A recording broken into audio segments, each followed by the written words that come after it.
Hey, everybody, welcome to Hammer Down on the Market Scale Network. I'm your host, Mike Bush, and today I have such a cool guest. His name is Sean Jones. He's the founder and CEO of a company named QuickLoadz. Sean, welcome to the show. Thanks for having me. I'm excited about this. Sean, I usually hype the hell out of everybody that comes on the show, and I have a fear with your company that I'm so geeked out about it that I'm going to overrepresent it or miss important points. Why don't you start? Tell me a little bit about QuickLoadz. All right.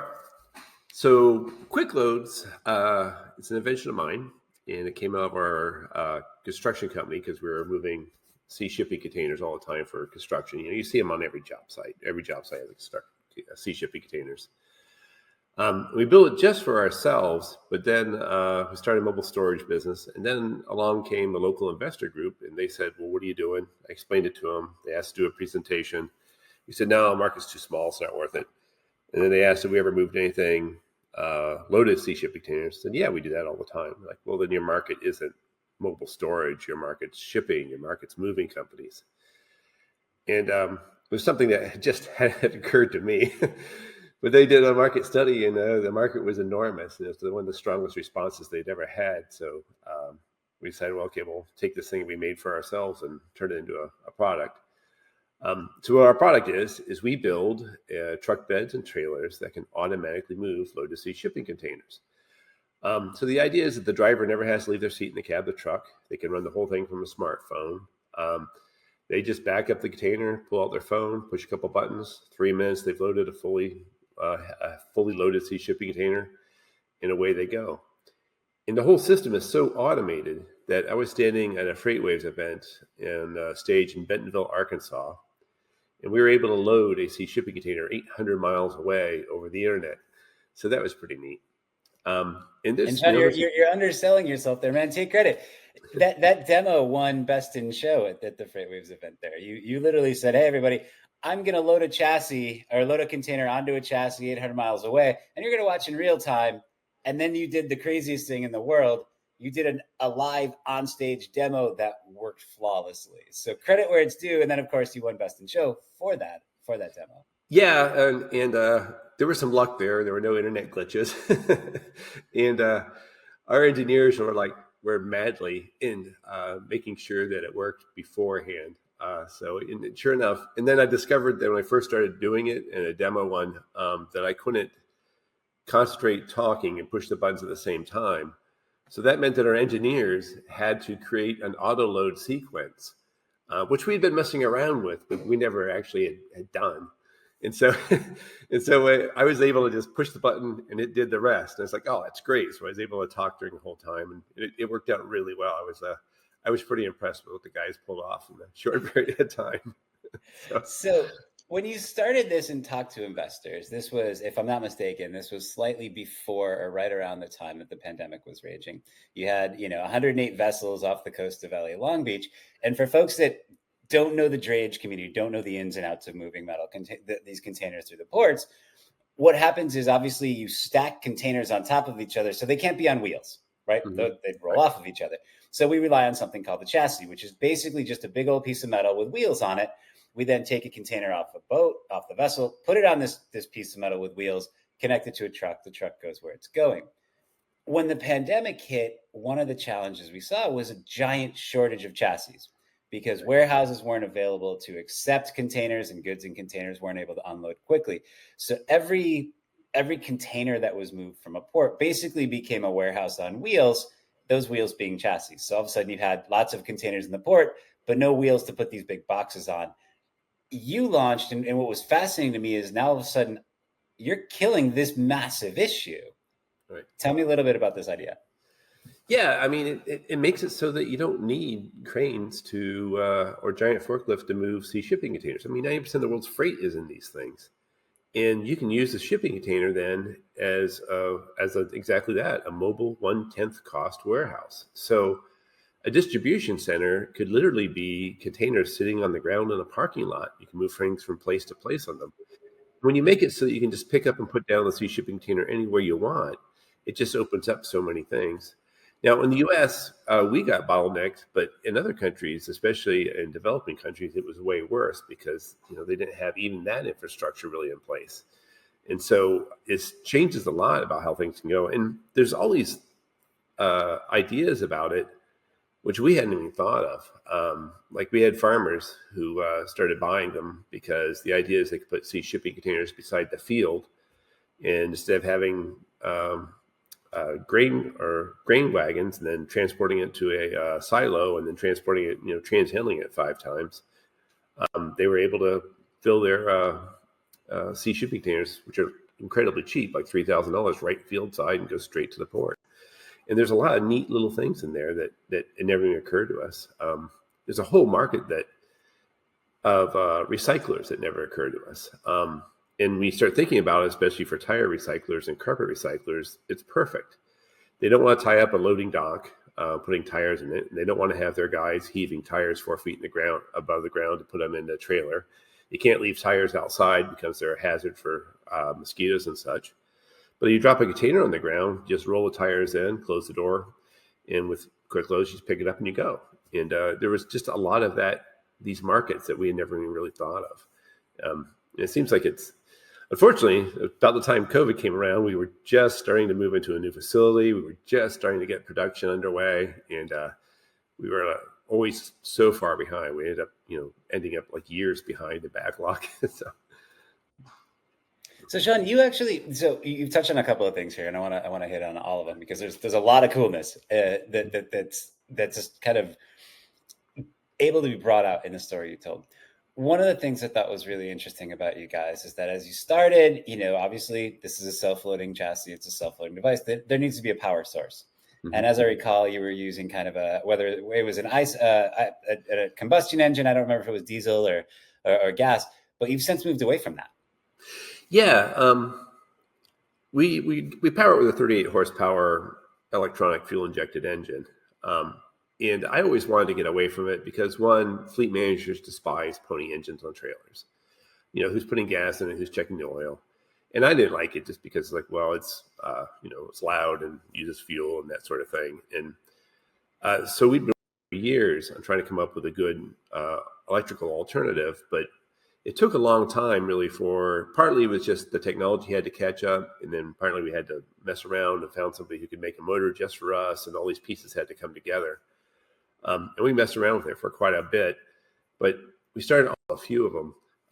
Instantly, 90% of them went all electric. And we put these solar cells on the actual trailer, so you never have to plug it in. It becomes almost maintenance zero. And it really, it was amazing how quickly it got adopted. But that led us off into re-examining. Way back when QuickLoadz started, we had this idea for electric axle. We thought, well, we could power it by putting a generator on the axle. Well, if you're going to power something by putting a generator on the axle, another way you could do that, if you're not only generating power, but then you could have the axle help push. And so we had this idea that, this trailer could help push and pull and create some fuel economy and such. But we dropped it because a company called Hyliion was way ahead of us on that, and it's also a very complicated problem to do. But when we did this all electric power pack, the idea came back around, and we started looking around to see if anybody was doing that. And out of the blue, a company called Horizon Motor had e-axle. They owned the entire production line. They were selling them in Asia, and they really wanted to bring the tech to the U.S. And they found us, and it was like, that's exactly what we were looking for. And so now we're part of bringing these e-axles to North America. And I really like the idea, because the idea is that on the trailer, and we're doing container chassis specifically, you put this battery on there. And so then if it's being pulled by a diesel truck, this trailer can help push. That means you've instantly turned this combination vehicle into a plug-in electric hybrid. And if you've gone far enough that the batteries eventually on the trailer die, it doesn't matter, then you're still running off of your diesel truck that's pulling it. But it creates a 40% fuel savings. And it also helps if you're, especially in winter and snow and such, that this thing can help push along the load. We're doing container chassis specifically because Right now, what happens is, and there's hundreds of thousands of these refrigerated containers that come and go out of the ports every day. But if you want to move one, usually that refrigerated container has to have a diesel generator strapped to the bottom of the chassis in order to keep the refrigerator working, to keep it cold. So it's a perfect fit when you're already carrying around a big battery pack that you could just go ahead, put an inverter on there, and then you could plug this this refrigerated container directly into it. And so we're going to start with chassis and specifically focus on those because it's right up our alley. Containers full of food wherever you wanted to, not have to run a diesel generator, and also give yourself a 40% savings in fuel. It's just all those pieces are really nice to see to come together. And one of my favorite things that you've talked about here, and I it's as kind of following your entrepreneurial journey, one of my favorite things about you and about the company has been you're finding use cases that you hadn't thought of, right? Like you mentioned farmers being able to say, okay, I'm going to drop a container in the middle of my field. I can just load that up, and then I don't have to go through the rigmarole of getting that out. I actually, my one of my favorite components about the QuickLoadz setup is when you look at like a battery electric truck or a hydrogen truck, and of course here in California, there's legislation to really move forward with zero emission vehicles. A big challenge with those vehicles is range. You're going to get 200 to 250 miles on a full charge for a battery electric truck, as opposed to 600 for a diesel truck.